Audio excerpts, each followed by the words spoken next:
Good morning. This is Akashvani. I'm Anuja Kumar with the world news.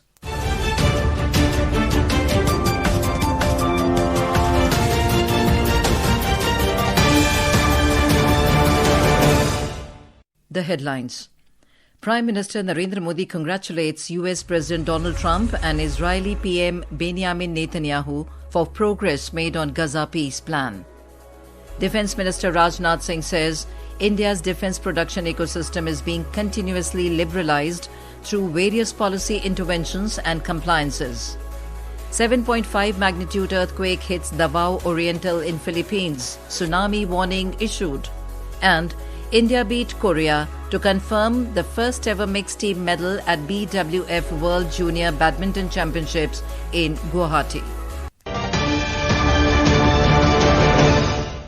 And now the news in detail. Prime Minister Narendra Modi has congratulated US President Donald Trump on the success of the first phase of a US-brokered peace plan for Gaza as he hailed the American leader for his efforts to end hostilities. Mr. Modi said this during a phone conversation with Trump yesterday.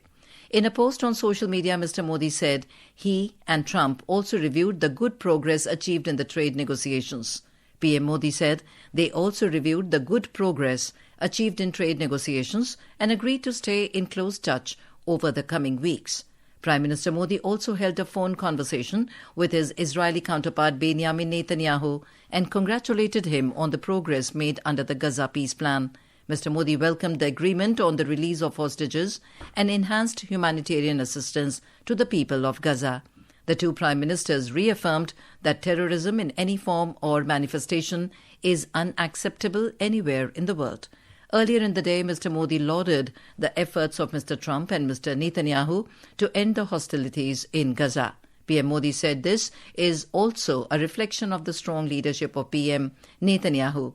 The US has announced that Israel and Hamas agreed on the first phase of the Gaza peace plan that includes a ceasefire in the Strip and the release of Israeli captives and Palestinian prisoners.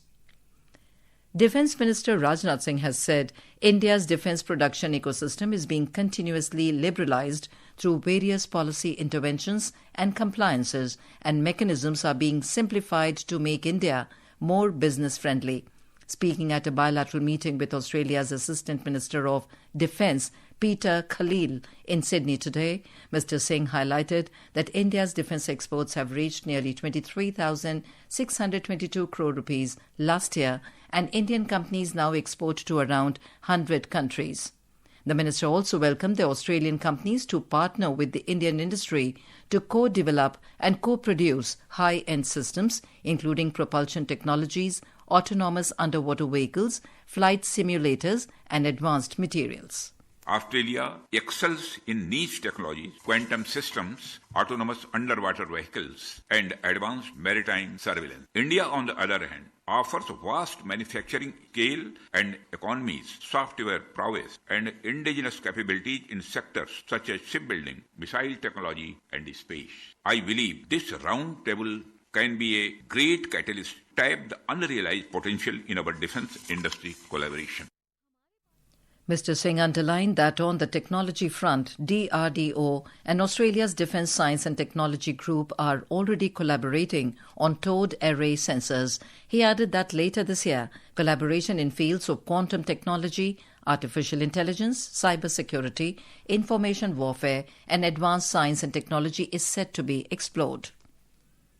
Foreign Secretary Vikram Misri has said that the landmark free trade agreement between India and the UK will foster the vision India has of a Viksit Bharat. In a special press briefing on UK Prime Minister's official visit to India in Mumbai yesterday, Mr. Misri said the landmark FTA between India and the UK will foster the vision India has of a Viksit Bharat.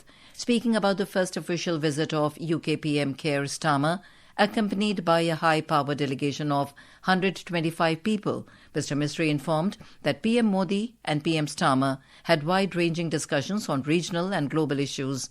Both leaders interacted with VCs from universities in the UK, addressed the CEO Forum and the Global FinTech Fest 2025. Mr. Misri further informed that India has received support from the UK to gain a place as a permanent member on the reformed UN Security Council. In reply to a question whether an issue of Khalistani extremists came up during talks between both leaders, Mr. Misri said it did. He said the subject had come up in the discussions between both Prime Ministers in UK during Mr. Modi's visit in July this year. He said it was flagged again during the discussions held yesterday.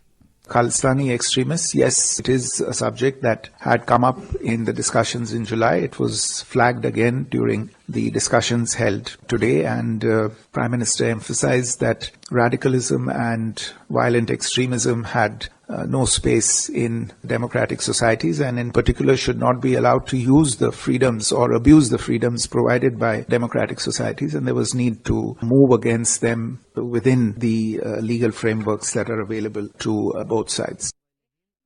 This is Akashvani giving you the world news. For quick news updates round the clock, follow us on our X handle at AIR News Alerts.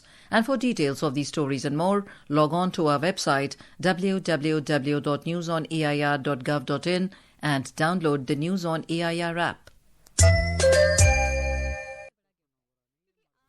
An earthquake of magnitude 7.5 hit Davao Oriental in Philippines this morning, Philippine news agency reported. The quake was at a depth of 20 kilometers. The authorities have issued a tsunami threat, saying hazardous tsunami waves are possible for coasts, and residents have been advised to evacuate higher grounds. No casualty has been reported so far. Last week, a 6.9 magnitude earthquake struck Cebu province in Philippines that killed over 70 people and left several injured. Moving on to the world of sports, India outclassed Korea in the quarterfinals of BWF World Junior Mixed Team Badminton Championships at the National Centre of Excellence in Guwahati, Assam, yesterday. With this historic win, India has confirmed their first ever mixed team medal in the competition's history. We have more from the sports desk. After losing the opening set, India came from behind to beat Korea by clinching the remaining two sets and marched into the semi-finals. Star of India's victory, Unnati Hooda, won the crucial last-moment points. Overall, it was a good match, and first time I played like such a short match for the first time for me. But I'm happy that I can win for the team and our whole team. In the semi-finals, India will face defending champions Indonesia in Guwahati this afternoon. The match will begin at 1 p.m. In women's cricket, India faced their first defeat in the ICC ODI Women's World Cup as South Africa pulled a hard-fought chase in Vishakhapatnam last night. Chasing a decent target of 252 runs set by the home side, Nadine de Klerk's unbeaten 84-run innings turned a difficult chase possible. In today's fixture, New Zealand will face Bangladesh in Guwahati from 3 p.m. In an interesting development, the ICC Women's Cricket World Cup is witnessing unprecedented fan engagement in India. All the tickets for India's clash against Australia in Vizag on Sunday and against England in Indore on 19th of October have sold out. Earlier, a record 22,843 spectators turned up in Guwahati for India-Sri Lanka match, which was the highest ever attendance for a group stage game at an ICC Women's event. Chirag Joy, Sports Desk. And in cricket, India were 29 for no loss against West Indies in the first session of day one of the second test match at Arun Jaitley Stadium in New Delhi. Earlier, Indian skipper Shubman Gill won the toss and opted to bat first on a black soil surface favourable for batting. Team India will look to clean sweep the home series with another commanding performance after a decisive victory in the series opener at Ahmedabad. This match is also a critical step in preparation for challenging upcoming tours, including the ODIs and T20 internationals in Australia later this month. And now, before we close, here are the highlights of the bulletin. Prime Minister Narendra Modi congratulates US President Donald Trump and Israeli PM Benjamin Netanyahu for progress made on Gaza peace plan. Defence Minister Rajnath Singh says India's defence production ecosystem is being continuously liberalised through various policy interventions and compliances. 7.5 magnitude earthquake hits Davao Oriental in Philippines. Tsunami warning issued. And India beat Korea to confirm the first ever mixed team medal at BWF World Junior Badminton Championships in Guwahati. And that is the end of this news bulletin.